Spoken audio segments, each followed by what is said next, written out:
ઉનાળો આવી ગયો છે અને ઉનાળા દરમિયાન શું કરવું જોઈએ અને શું ન કરવું જોઈએ તેના માટે ગ્રીષ્મ ઋતુચર્યાનું ખૂબ જ સરસ વર્ણન કરેલું છે. તીક્ષ્ણાંશુ અતિ તીક્ષ્ણાંશુ ગ્રીષ્મે.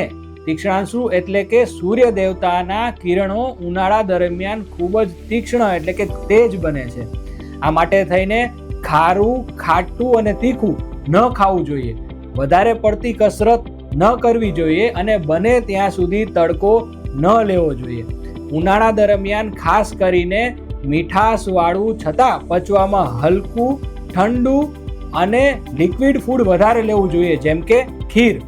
અને રાત્રિના દરમિયાન થોડીવાર માટે ચંદ્રમાના કિરણો આપણા શરીર ઉપર પડે ને એ રીતે ખુલ્લી જગ્યામાં બેસવું જોઈએ.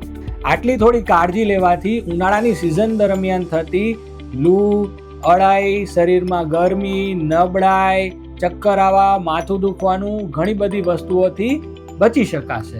સર્વદા મંગલમ ભવે.